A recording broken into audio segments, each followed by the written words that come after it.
You're watching the Scottish Football Zone with all the build-up and reactions.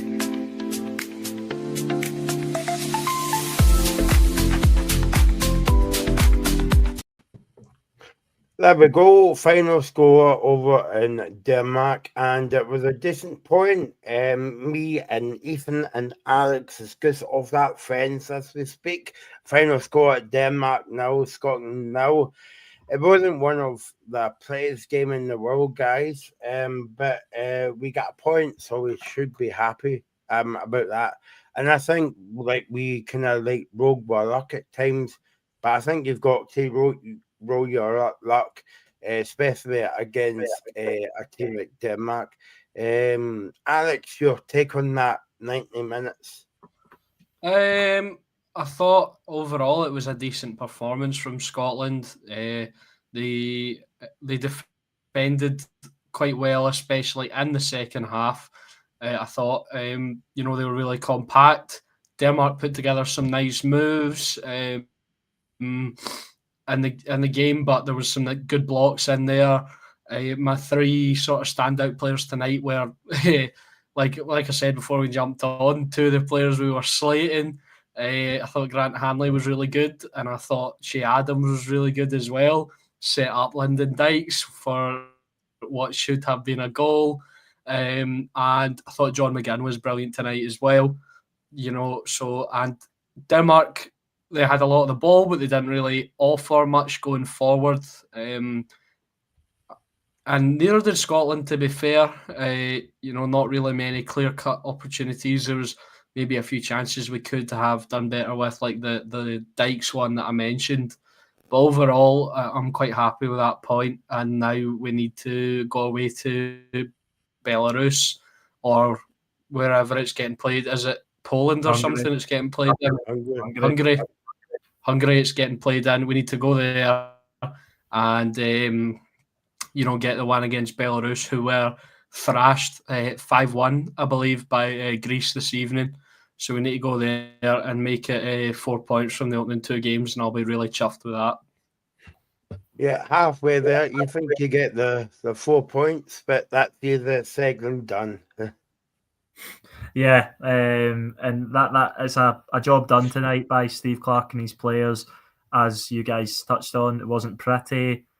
It carries on a trend from what Scottish football fans have been seeing. Terrible derby at the weekend, terrible football matches all over the globe so far this season. So hopefully football gets a little bit better. But yeah, that was another tough watch. But, we all said that I think we would have snatched your hand, bit your hand off, should I say, for a point before the game. So you can't complain. I think Scotland maybe could have been a wee bit more positive, especially Steve Clarke with substitutions, which we'll probably get on to. But yeah, Scotland had chances to win the game. Denmark had chances. I think a draw was probably a fair result. But as you said, it's important they go over to Hungary now and get the 3 points against Belarus. And maybe Denmark aren't the toughest team in the group after all. I know Greece beat Belarus handsomely, and you can't take a lot from that. But based off Scotland's games against Greece, they were very impressive, and they'll be a difficult team to face as well when we face them in the next camp. So job done on the night, but still a long way to go if Scotland have any aspirations of being in the United States, Canada, or Mexico next year. See now, because this is just a query. I should probably already know this. So, maybe one of you two will know. See now the tournament's being extended. Is it first and second in the group automatically qualify? Yeah. No, first and second's a playoff. Still? Yeah. All right, okay, that's interesting. No, I thought it was two to go through. Maybe I'm wrong. Maybe it is. That's what it's saying here, but it might be wrong. But I thought it was. Yeah. Because there's. I was just curious. The tournament's 42 now. 42 games or something. Yeah, or really should know. Or something like that. I think it is 42 because that's a multiple of 4. So no, is it? No, it's not. Yeah. No, it's not a multiple of 4. It's not. Let me just look it up. 44. This great journalism here, guys, on the Scottish Football Zone. Watching. Well, 48 teams. That rings a bell now. 48. There we go. So they took it up from 32 and added another half onto that. So, yeah, and there's 12 groups of European qualifying. So I think it'll be 12 teams. Then 12 will go into the playoff, and 6 of the playoff winners will go through. So 18 European teams in total sounds about right. So, Okay. yeah, I think Scotland, if they can get second, they'll have a playoff to play. But there's no reason why, based off tonight, on paper, the hardest game, getting a point away from home, that they can't try for first place. And I know it'll be difficult. But, you know, you can question Steve Clarke's lineup and his substitutions, which I will, and we'll get on to. But they get the job done out there in Copenhagen, not an easy place to go. And, yeah, I'm happy with the point. I thought, if you want to just go into that now, I thought he got his subs.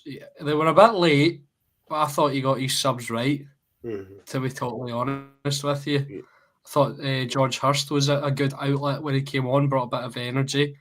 There was that one moment where if he just lifted his head, he could have played Ben Doak Ben Garendoak. I'll just call him Ben because I don't want to say a double-barrel name every time.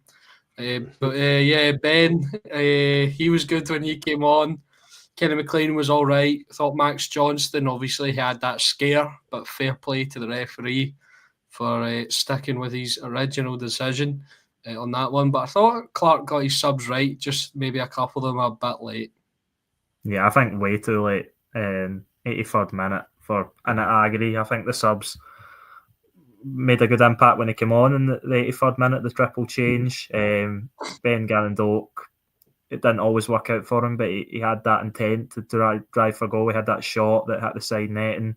As you said, George Hurst brought a bit of energy without that real bit of final quality that was missing for Scotland for most of the match. Kenny McLean done what Kenny McLean does. Max Johnston was a wee bit shaky when he came on. Obviously had that red card check, which I think would have been a ridiculous decision to send him off for that. So I'm glad the referee stuck with his initial decision. But Denmark didn't really impress me either. I didn't think they were great, and I don't think they deserved to win the match either. But we would have all taken a point looking at their squad and their record and their UEFA ranking. So happy with the point.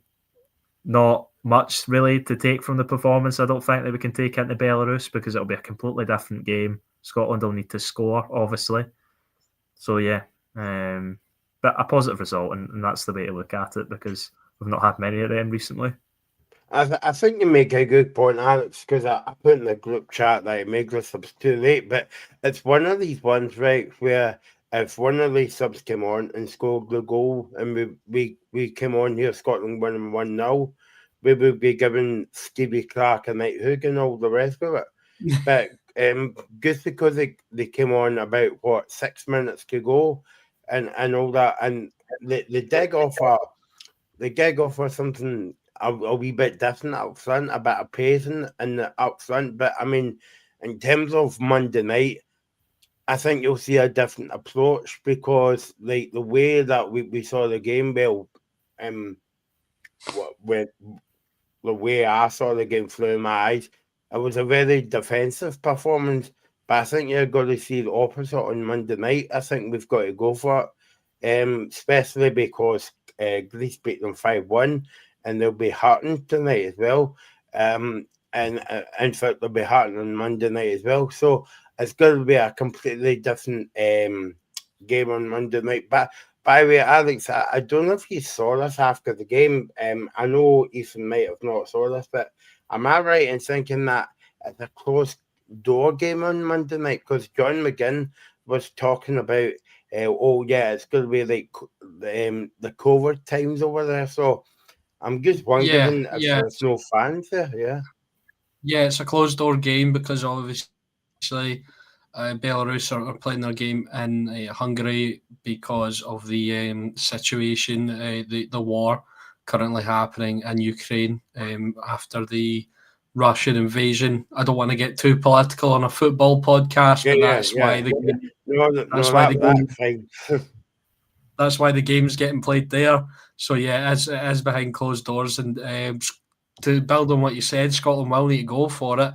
I would like to see. I think, judging from the performance and the way the game panned out, I think Clark did get his lineup correct this evening.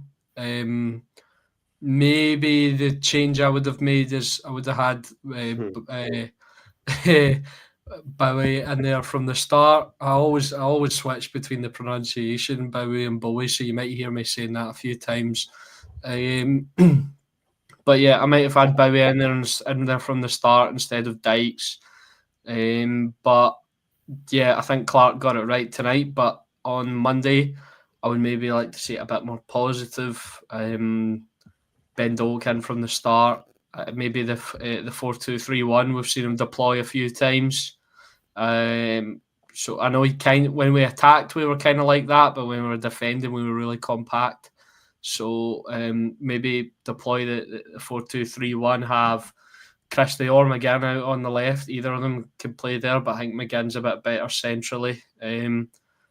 Although he was good in wide areas tonight as well, but Christie on the left and Dolk on the right. McTominay kind of just behind the striker, and I would give Kieran Bowie the chance against Belarus on Monday. But yeah, I think tonight he did get it right, and especially Grant Hanley. I can't believe how good he was. He was throwing himself absolutely everywhere. It was like he had some sort of gravitational pull.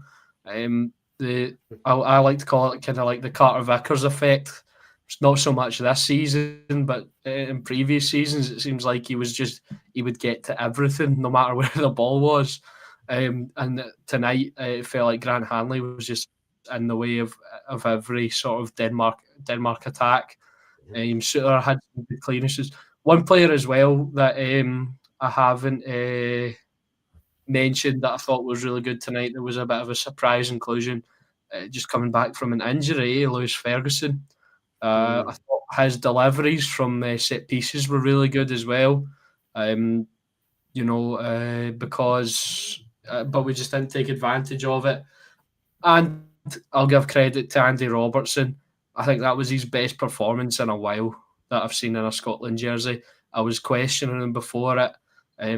Every player I criticised showed up tonight, but I was questioning him before it about his quality and his deliveries. But tonight he did put a few good balls in, and nobody, once again, that was probably one of my main complaints, just not getting enough players in the box, not gambling. But other than that, I thought Clark got it right tonight, and it was a decent performance. Yeah. On you go, Michael. Michael, I think you're having a wee issue there, mate. I couldn't hear you at all. What I was going to say was, I think when we do this show on Monday night, I think we should slate every Scottish player, and we'll win the game about 5-0. Yeah, possibly. Yeah. But yeah, he did get it right tonight, as Alex said, because we all wanted a point, would have taken a point, and we got a point. So despite it being a probably pretty poor game of football, we would have taken a point. And you never really, I don't know about you guys, but I never really thought, no, Denmark are going to score here. They never really looked like, I know they had a lot of the ball, they threw a lot at it, but there was never any point where you thought, oh, Scotland are really under the cosh here. In fact, I thought Scotland had more sustained sort of periods of pressure where they looked like scoring than Denmark. Yeah, Ethan, sorry to cut you off. I was just going to say, there was that one chance that was actually offside where Angus Gunn pulled off a decent double save. But this is probably going to be my angriest bit of the evening. Is Angus Gunn allergic to catching the ball? What is going on with that? Almost every single high ball into the box, he was flapping at it and punching it away back to a Denmark player. Well, I was going to catch Ethan during the game just to say I don't know if Angus Gunn meant to Joe Hart's goalkeeping school. Yeah, I know he was punching a lot, and sometimes it doesn't bring confidence to the defenders in front of him. There was one especially from, I think it was a corner that he flapped at and it nearly fell for a Denmark player. He got away with it. He made some decent saves, as Alex said, and he done his job for the most part. They didn't score. He keeps a clean sheet in a difficult place the parking has to go. And yeah, again, there's not much to say more than Scotland done their job tonight, because that's what they done. And yeah, I would love Scotland to be a little bit more ambitious with the substitutions and a wee bit more positive and really try and change the game at the hour mark to go for it, because I do think Denmark were there for the taking in some stages of the game. Lyndon Dykes obviously has that massive chance. He doesn't really get his shot away. It was a really well-worked move as well from Scotland, probably the best of the night. And I was just looking up the 2026 World Cup, how the UEFA qualifying works. The 12 group winners automatically qualify, and then the 12 group runners-up will participate in the playoffs, along with the 4 best-ranked group winners of the 2024-2025 UEFA Nations League that did not finish their European qualifiers group stage in first or second. So I think it's like a 2-round knockout tournament sort of thing. So the playoffs will be difficult to get through. You'll need to win 2 rounds of 2-legged matches, I'd imagine. So that'll be difficult. You want to ideally win the group, and I know it's going to be difficult because Denmark are a top team. Greece look like a top team again. They've not been a lot of emerging talent for Greece that is making them a dangerous prospect for now and the future. Yeah, and they've been on a really good run as well. So, yeah, they'll be a difficult team to face as well in the next camp. But Belarus comes first, not be an easy place to go over there. They'll make it difficult for us. But we should be going there winning. And I think, although we see Steve Clarke got the team right tonight, I think he needs to be a bit more positive and put in those players that are going to drive Scotland forward. Your Ben Dokes, Kieran Bowie doesn't even get off the bench tonight. So, yeah, I do think that, and although Grant Hanley plays well, and he probably deserves to keep his place, I do think there is better options there. It was literally, I could make a case for he was the best player on the pitch. Well, John McGinn, but I could make a case. I could make a case that he was the second best Scotland player on the pitch. Yeah, but it doesn't. He's still got an error in him. He's still just because he's played well in one match. Yeah, Ethan, but you can't. Well, it's not. I don't think it's fair to judge him on previous and then after he's turned out a good performance, go, he was good tonight, but I'd still chuck him because of that mistake he made. Right. Okay. Well, if you're going to sit on the side that Grant Hanley was good tonight, as he was, I agree, and he should play the next game, then that's fine. But when he makes an error that leads to Scotland losing a goal or losing a match, then all I'm going to say is don't be surprised, because he's got it in him, as he's shown in the past. I know I agree with that fact, but I feel like if you're on form, you deserve to keep your place in the team. Yeah, but it's form one match. One match. He's not playing for his club. He has played a few games for Hibs, but he's not played well for Scotland for a while. Maybe. Okay, so would you? Sorry, just on that then. Would you chuck out Lewis Ferguson then tonight, or Andy Robertson because he's not played for Liverpool? Or... No, because Lewis Ferguson and Andrew Robertson play for top clubs across Europe. What are you saying? Grant Hanley doesn't start or even get close to starting in big games for Hibs. He hasn't started any big matches for Hibs. He's only started. You're saying Hibs isn't a top club? They're not as a big a financial power as Liverpool or Bologna, are they? I think as a job as a presenter, my job is to stay neutral, right? But I'm gonna try and side up with Ethan, right? I think what Ethan's trying to say here is like Grant Hanley's not arguing about 5 decent games for Scotland, right?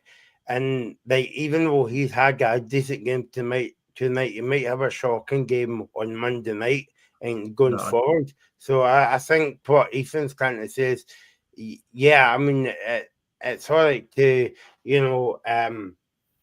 if he's had a few bad games back to back, then you could say aye, but like, he's kind of not a steady Eddie, if you know what I mean. He can play well tonight and play well on Monday night. Who knows? He might come on and score a goal on Monday, and we might be eating my words. But I mean, I kind of get for you getting at Alex, but I tend to disagree with you there. Sorry. Yeah, I just don't think that. I understand Grant Hanley probably deserves to start the match on Monday, but I don't think the narrative should be flipped on him. I still don't think he should be anywhere near. No, I don't think that either. No, okay, that's fine. That's where I agree. I don't think he's the long-term option. I'd still have him. I'd still wouldn't have him starting in the next camp. But I feel like he's earned the opportunity to start against Belarus on Monday. I agree with you. Yeah. Don't worry. If people's watching this, Ethan and Alex will kiss and make up before the end of the show over emails, and we'll be happy. We'll be happy on Monday night. Talking about Monday night, by the way, that's a good segue into the game on Monday night. Belarus versus Scotland. 7:15 will be on that, and we'll be having analysis at 10 o'clock. Is that a wee Belarus football you've got there? Yes, it's a stadium match. I went to the stadium on a sunny day and took a photo. And by the way, don't worry, Ethan and Alex will be best pals again then. So don't worry, folks.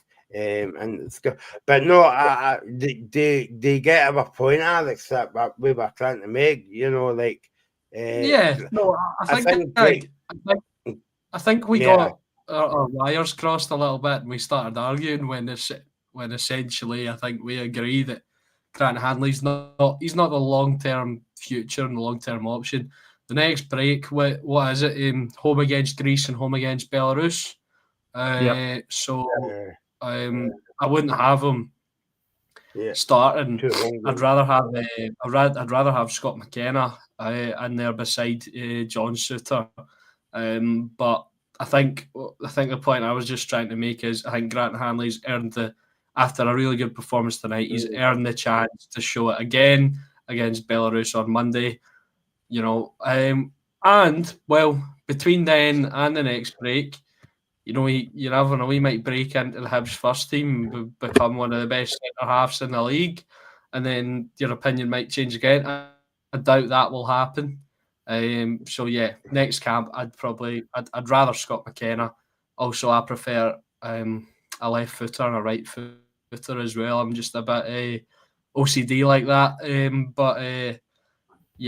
I think the final point that I'm making is Grant Hanley's earned the chance to start against Belarus on Monday, and then if he makes a mistake and we lose to Belarus, I'll come on and I'll eat my words and I'll say fair play. I got it wrong, but he was good tonight. Even I know this is stupid for me to say because we haven't been away to Greece yet. In fact, we're going to go away to Greece till November. Is that right? Yeah.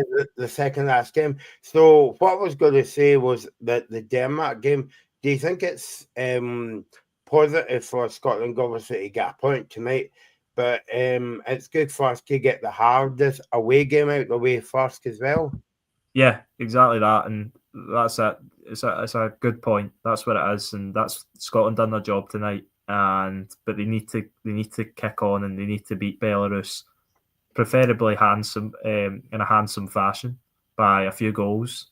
Get the goal difference up because Greece, I know they were playing at home, so on paper an easier fixture, but they've obviously got a really good goal difference already, +4 after one game. So and it may come down to stuff like that. I don't know if it's head to head first, but it's always good to have a good goal difference. So yeah, they should be going to Belarus and hopefully winning by a comfortable margin to take confidence into the next break, where it's going to be a hard match at home to Greece, as we found out last time, and it'll be massive expectations again at home to Belarus. But good point.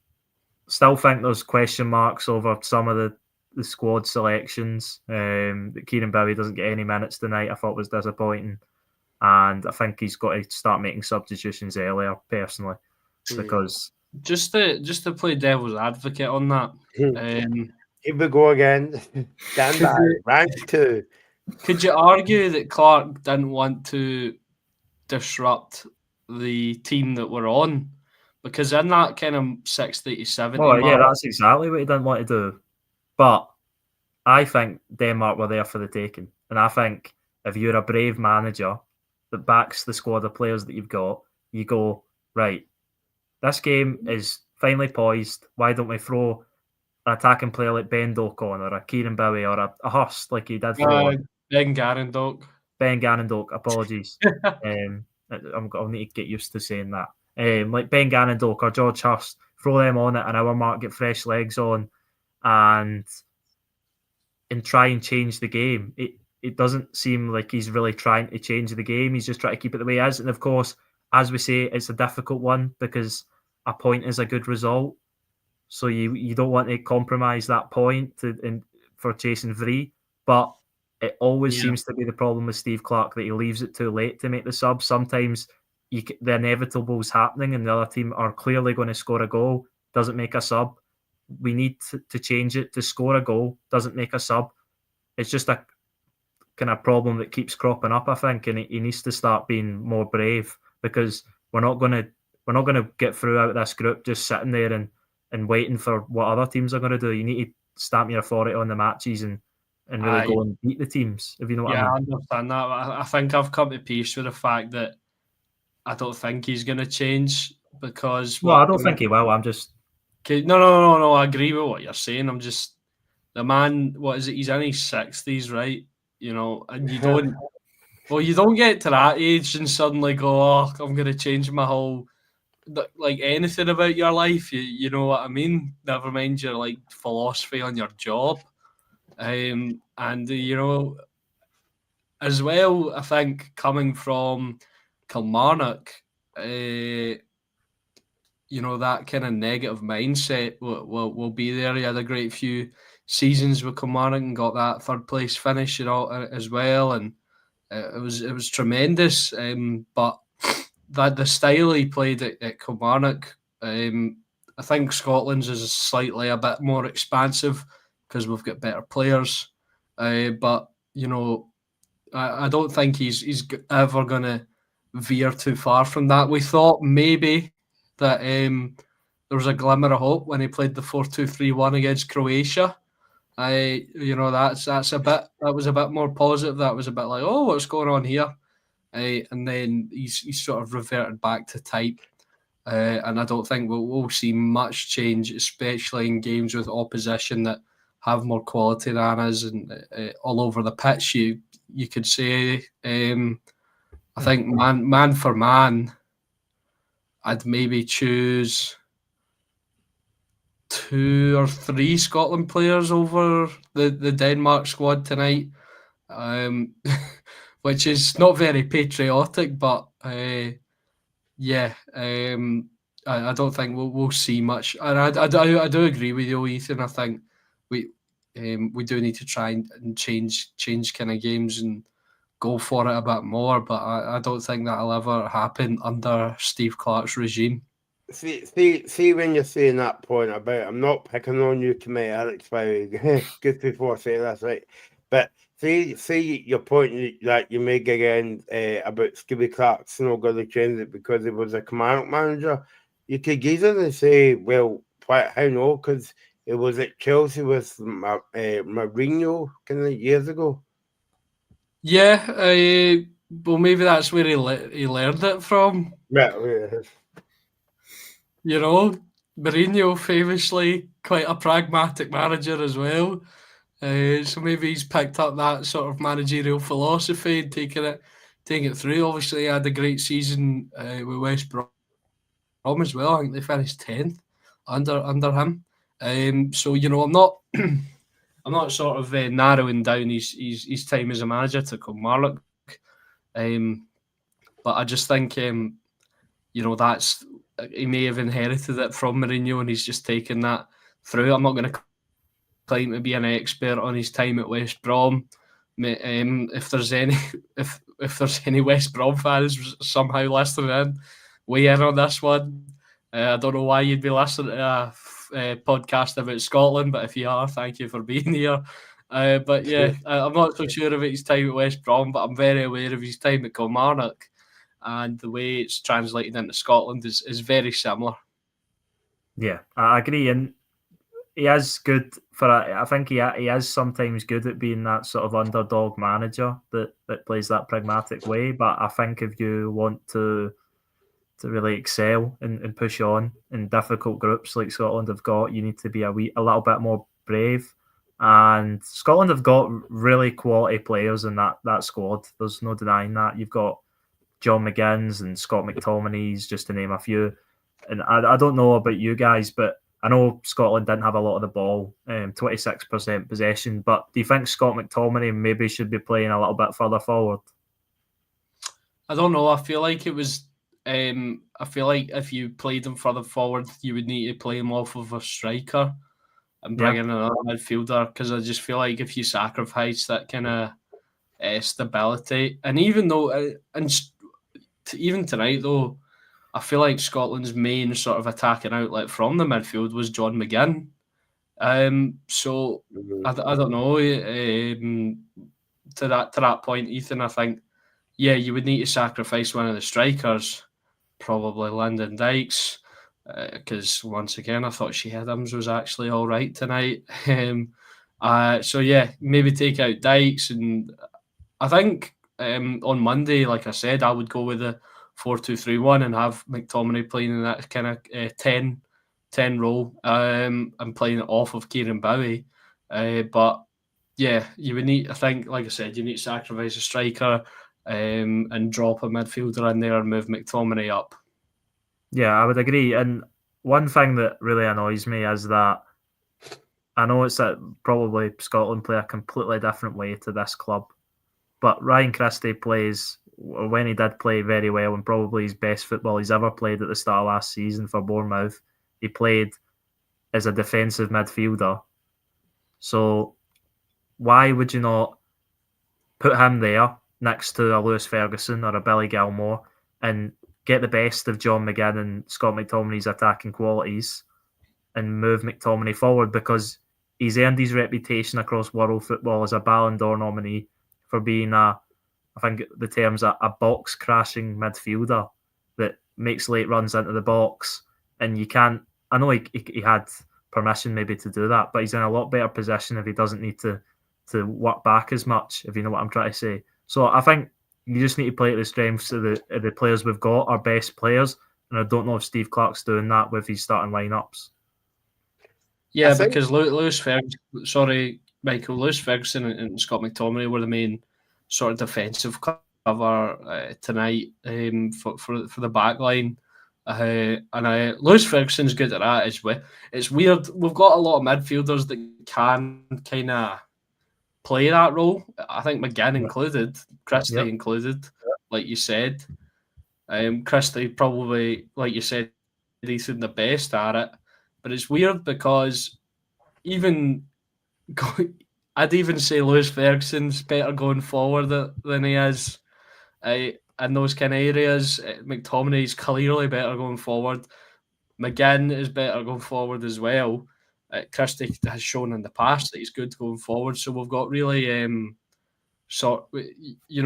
maybe that's a headache for Steve Clarke. Maybe that's why he's deployed it in such a way. He doesn't know like what way to go for. Obviously, and I think as well, if you sacrifice, if you move Christie back into that role, you sacrifice a little bit of an outlet as well, because I think we spoke about it. We lack a lot of pace. John McGinn surprised me tonight with that insane run where he beat out 2 Denmark players when he was clearly third favourite to win the ball. But Christie, I wouldn't say he's quick, but he's probably the quickest out of that midfield.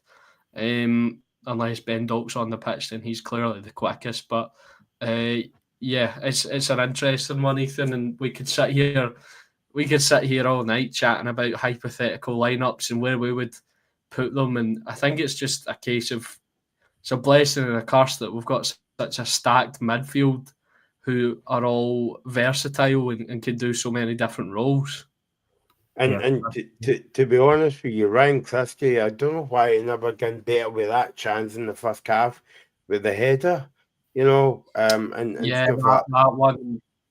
one you could see what he was trying to do, but it perhaps fell to the worst person on the pitch for it, possibly.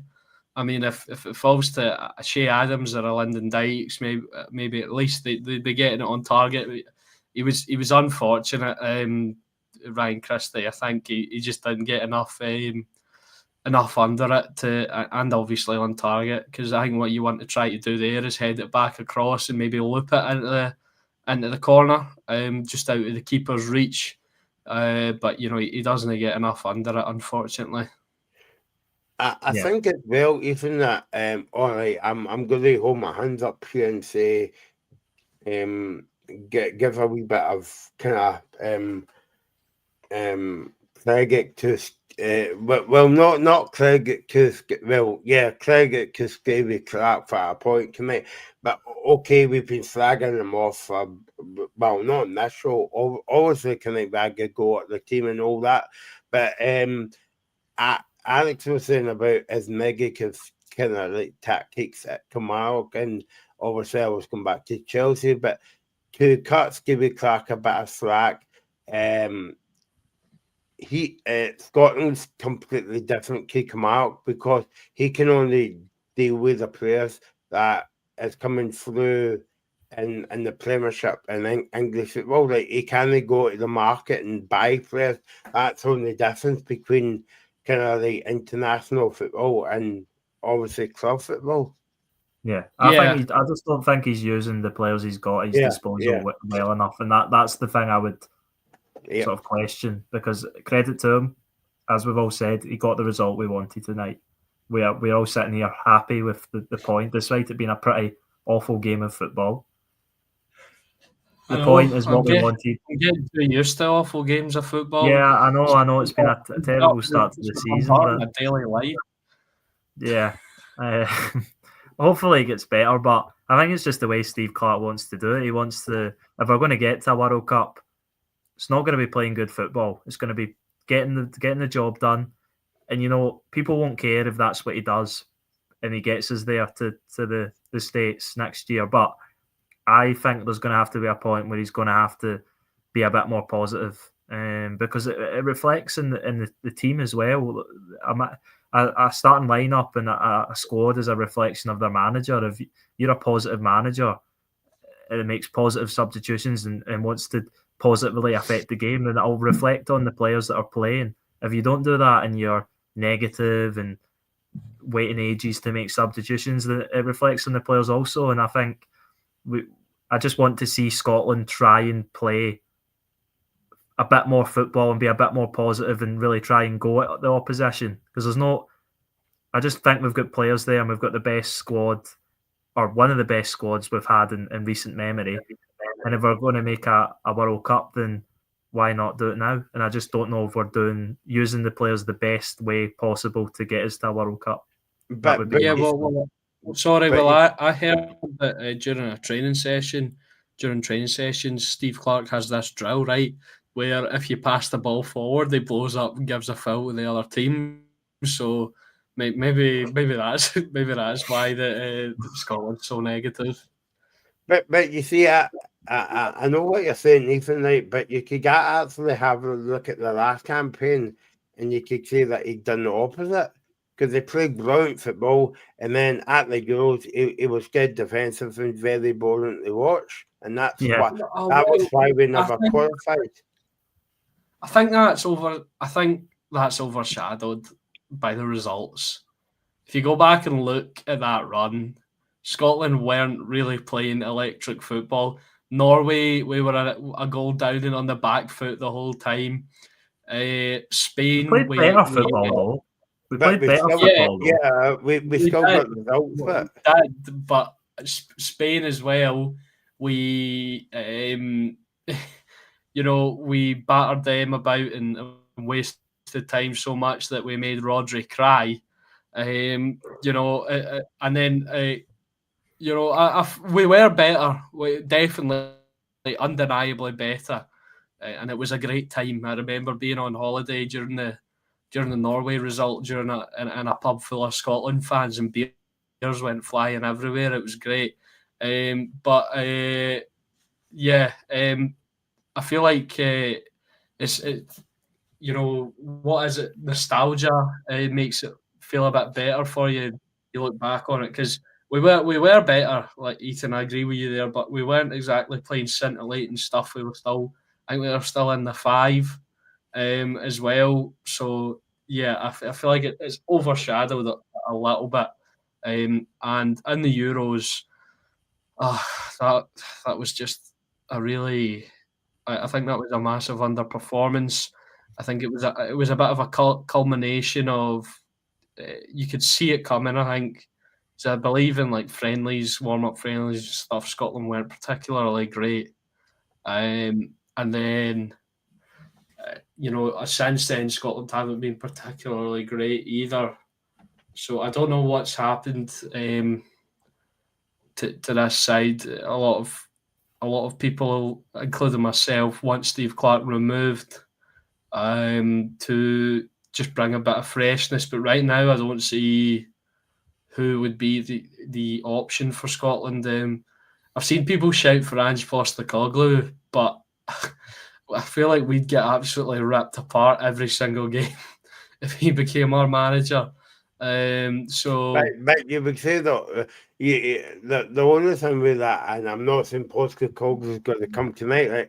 But I think you would see a different side to Scotland than you would now.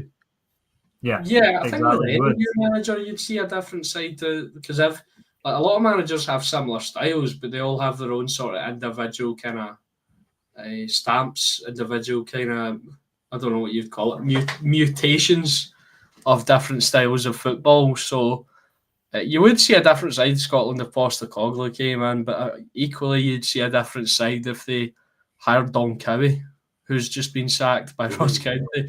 You know what I mean? I don't think Ange Postecoglou is really an international manager. I think he needs a very specific type of player that I don't think Scotland have got any. Did he not win the Asia Cup with Australia? He did actually not. He took Australia to the quarterfinals of the World Cup. I stand corrected. Okay, but my point was more, I just don't think there's any players in the current Scotland squad that I could imagine playing the style of football that we see from Ange Postecoglou. I just don't really think that. And I think it's a bit below his pay grade as well in a way. So yeah, I'd love to see it, but I just don't think it would happen. And yes, Alex makes the point, we could be absolutely destroyed trying to play Ange Postecoglou's style of football. And I am not one of those people that thinks, oh yes, it needs to be beautiful football. I just want Scotland to do their best they can, and I just think that that Steve Clarke isn't allowing, and he isn't picking the best players in the best positions and doing the right things to maximise the Scotland squad's potential at the moment. And I also agree with Alex. I don't think there's anyone out there, other managers that are really. I can't think of anyone really, to be honest, that I'm thinking of and going, oh, they would be a great Scotland manager at the moment. Maybe Gordon Strachan, no. I think that's sailed in the past. Coming out in this wheelchair to manage the team. Sorry if you're watching, Gordon.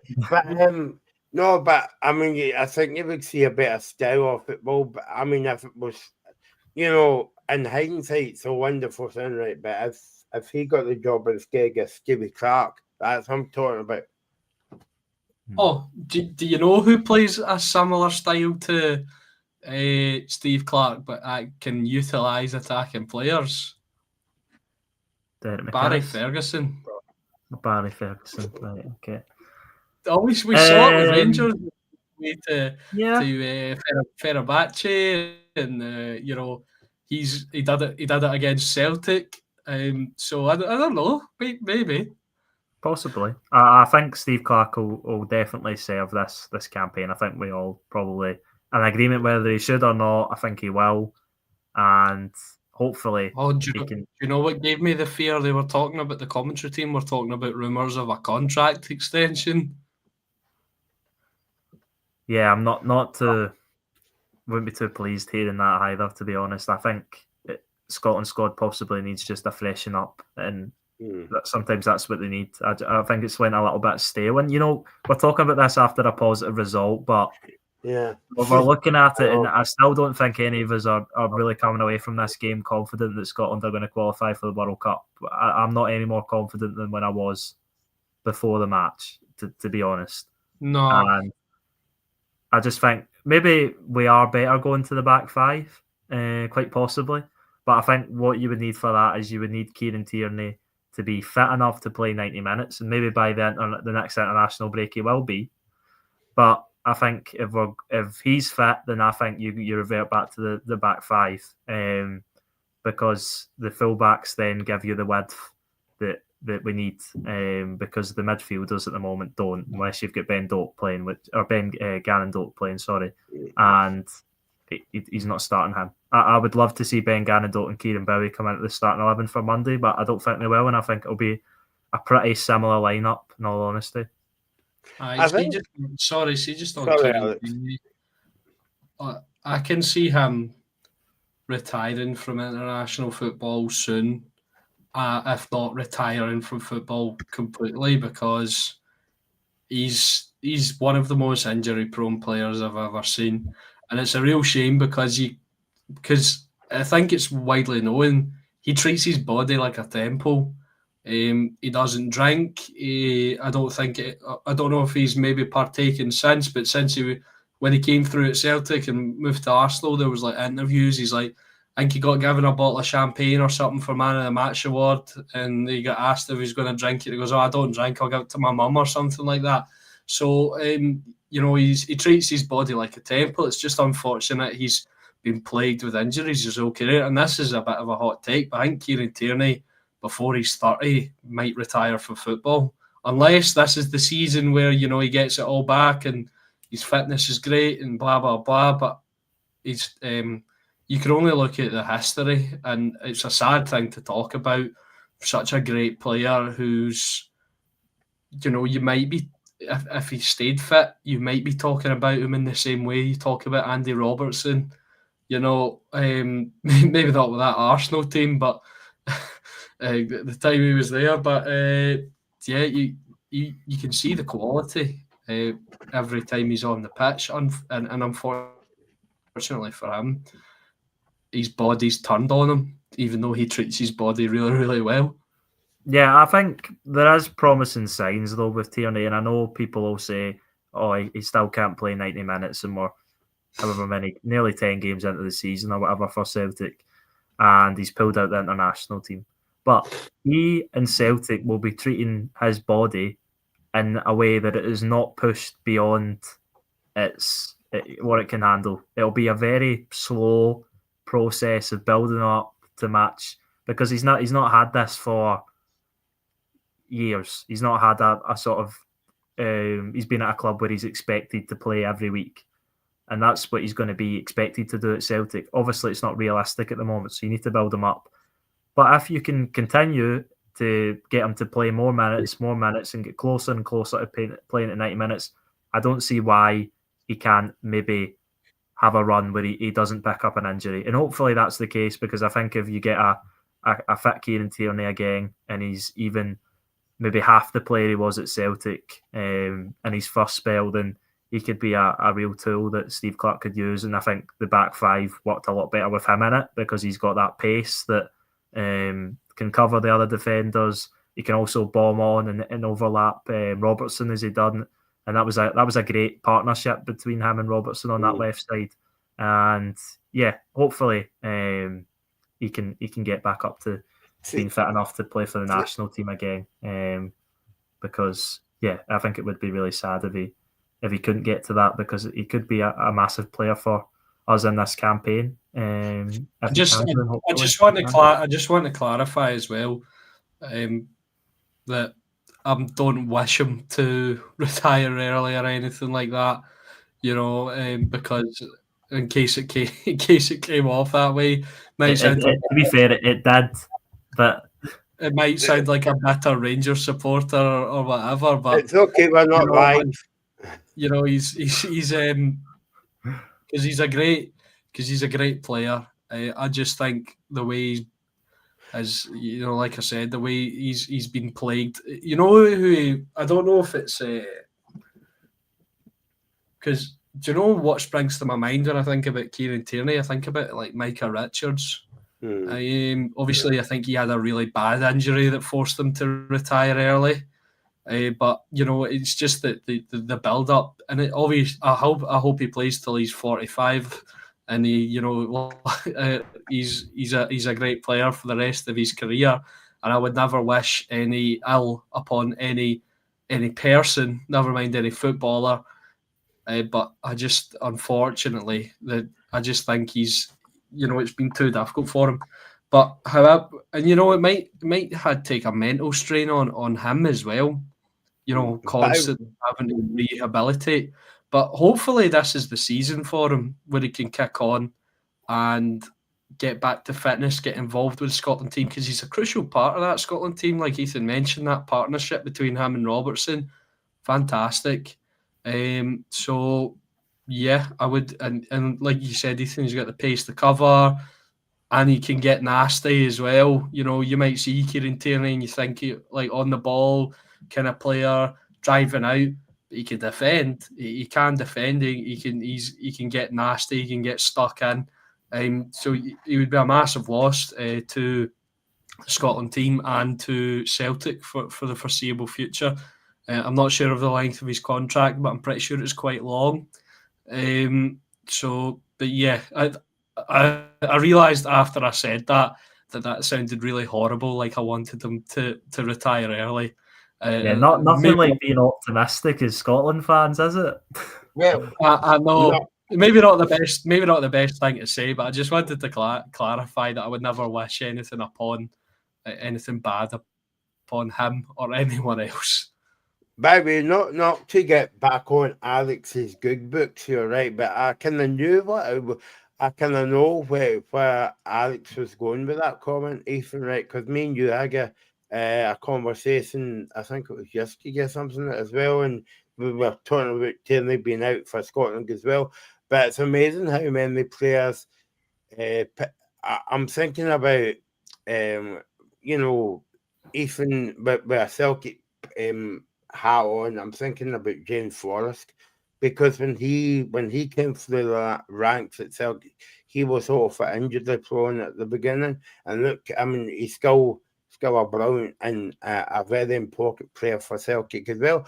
But going back to Alex's point about Tierney, I think he's very unlucky with injuries as well, because a certain player would have to pick up a kind of injury, and it's a kind of like snowball effect, and like he's out the team for like a few weeks or a few months, and then he comes back and he has a wee niggly injury, and he's out the team for so many weeks. So you know what I mean? It's players can be very kind of like unlucky with injury as well. Yeah. Yeah, exactly that. And that's sorry, Alex. I was just going to say, in Celtic, I think have dealt with it really well, and of course they have, because he's their first choice left back. They want to get the best out of him, of course they do, and they've realised that he's had so many problems with injuries in the past, and the only way to build him up to maybe not be as injury prone or not have as many injuries, and hopefully he does go in that direction, is to build him up so slowly to the point that any sort of niggle or knock, or he's feeling cramp, or he's feeling unfit in a game, get him off and rest him up and build him up, because naturally, Yeah, exactly that, because you know what player you can get if you get him back to the level he was at Celtic previously. And I don't believe that Celtic will be able to get him to that level, but they can get him close. And if he can stay fit and he can play 90 minutes, then he'll be a massive asset to the Scotland squad. And similar to, you make a good point, Michael, with James Forrest. He used to always be injured, I remember. Hamstring injuries, I think he always had them because he was obviously so quick. Obviously slowed down now a bit at his age, 34 he is, but he's looked after himself, and that's why he's okay. He's maybe not the flavour of the month with Celtic fans because he's been overplayed and shouldn't be starting the games he has done because Celtic don't have any other options. Not his fault, but he's a top pro in Scottish football, and that's why he's Celtic's most decorated player ever. And hopefully, looking at it from a national team point of view, Celtic can work Kieran Tierney back up to a level of fitness where he can contribute massively towards this campaign and have us at a World Cup, because I think he would be a big player if Celtic and Scotland as a cooperative can get him back to a decent level. So we started off being negative tonight. I think we've carried on on the show. So it's getting being positive. Let's celebrate a 0-0 win away from home to one of the top teams in Europe, Denmark. How would you sum up the game tonight, Alex? Hold on, I think I've got Grant Hanley on the phone, ready to speak to you. I'll just bring him up to the studio as we speak. But no, Monday night's game is going to be a totally different game. Of course, it's going to be very difficult away from home. But do you think we could go over there and get 3 points? Yeah, I think we should at least go and get at least. I'm gonna put my neck on the line and say we should get at least 3 goals against Belarus, and just sort of put our stamp down and go, because Scotland are famous for not performing in the games that they should. So we need to go and lay the marker down and come out with a healthy goal difference and 4 points, and that's other than nicking a late winner tonight. That for me, that's the dream start to the group. Yeah, and a lot of sorry, I was just going to say a last point. A lot of Scotland's problems under Steve Clarke haven't been, I know the thrashing in Germany, the opening game comes to mind, but when Scotland are playing against good teams that they're maybe not as favourable to win, then they usually do quite decently. It's more the games where the onus is on Scotland to win. Hungary comes to mind as a standout that Scotland struggle, and Alex says that we should go and get 3 goals at least in Hungary against Belarus on Monday. I completely agree, but I don't believe we will. I believe it'll be a slog, a struggle. I think Scotland will maybe nick it by the odd goal, and hopefully they can win by 3 or 4 goals, and then Scotland fans and probably ourselves have a little bit more confidence going into the remaining 4 games, because that's us showing that we can do the dirty work away from home against a really good side like Denmark, but we can also do the bread and butter that you should be beating a team like Belarus handsomely, and hopefully Scotland do, because it'd be a bit of a statement from Steve Clarke and his players heading into the last 4 games. That it's such a short qualifying campaign that one poor result like not beating Belarus could really hamper the whole operation of trying to qualify. I think we need to be professional on Monday as well, because I was just thinking about Wales and Kazakhstan. I mean, 1-0, Wales won last night, but I mean, say what you want about Kazakhstan. And I never saw the game, but say what you want about the game, but I mean, Kazakhstan must have dug right in there to hope to be 1-0, because I thought, well, 4-0, maybe 3-0 away from home, but what do you expect? Okay, here's Monday night's viewing. It is we are away again, 7:15 against Belarus, and we'll be back on at 10 o'clock as well, and also we'll be back next weekend as well when the Premiership begins. And further bad news will be on next week again for the European games as well. So, I can't wait for that. So yeah, that'll be us. Zansky Alex and Zansky Ethan. I think they're talking again, so you might see them on Monday night. I'm not very sure yet. So thanks for watching, and we will see you on Monday at 6:15. You're watching the Scottish Football Zone with all the build-up and reactions.